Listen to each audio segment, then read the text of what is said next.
Thank you so much, Uma.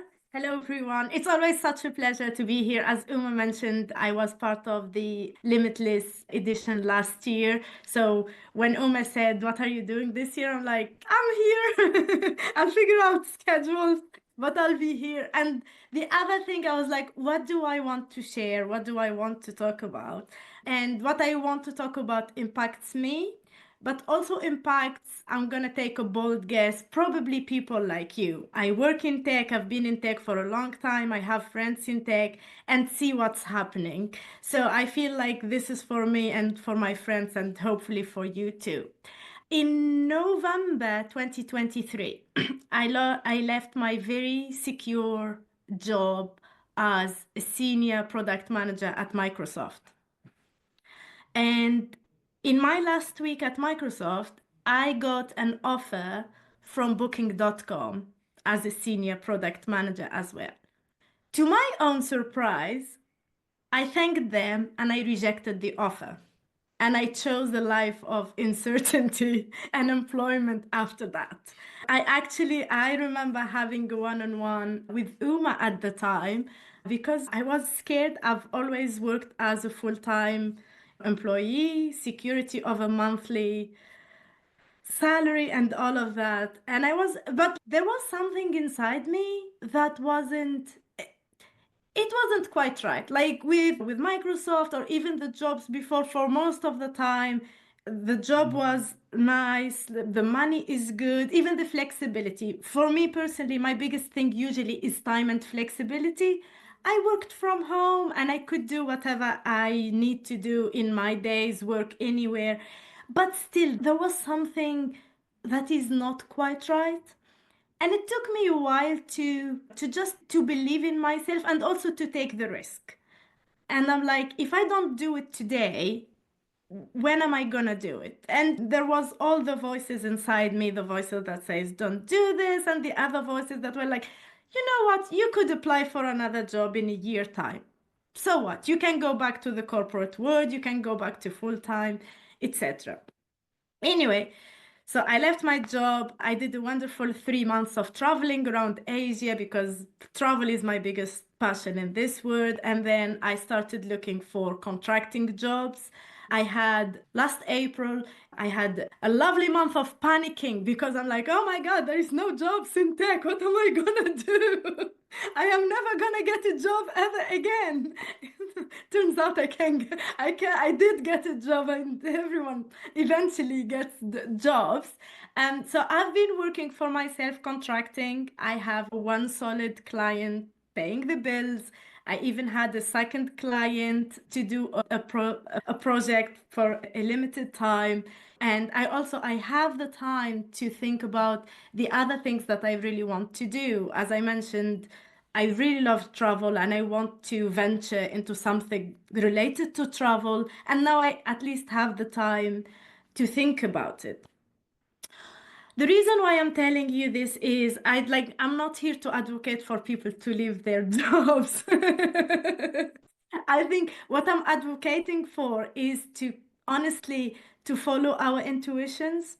I think all of us, we do have a voice inside us, and it's maybe in X time or maybe when the kids are older than this.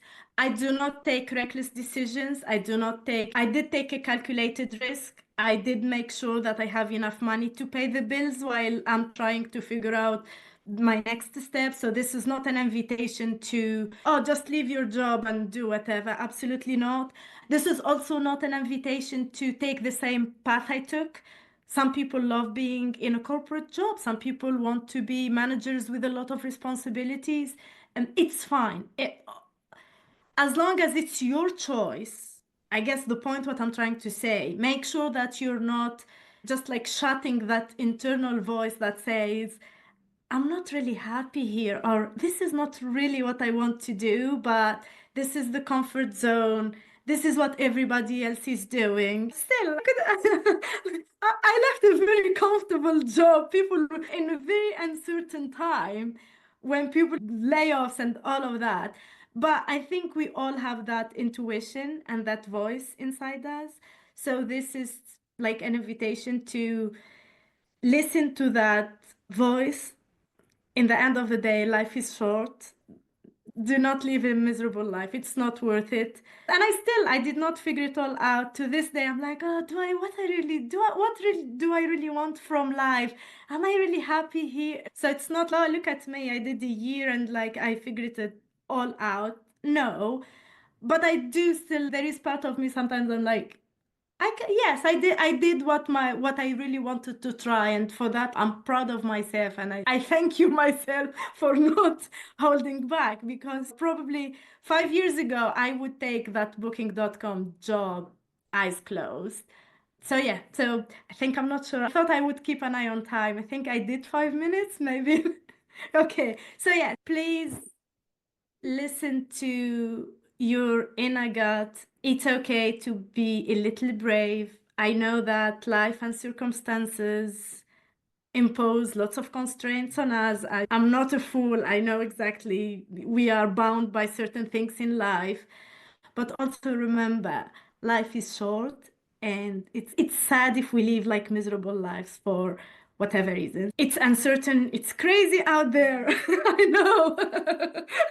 It's still super crazy out there. So if you have an inner voice that's telling you something, at least listen to it. You don't have to act upon it immediately, but listen and see what is it trying to say. And it's okay that your story doesn't look like somebody else's story. And believe me, I come from a culture where there is one story for everyone to follow. So for me not to follow that story, I think it's okay. You get over it, and people around you eventually get over it. It's okay if your path is different, or what you think is good is different from other people. Again, Microsoft might be like the ultimate goal for somebody else, and it was for me at some point, and I'm very grateful for my time there, but it's not for me anymore, and it's still for a lot of my friends. So I think it's okay, just see what is it really that makes you happy. So that was Dr. or engineer. So that's me preaching today. I hope I did not go over the 5 minutes.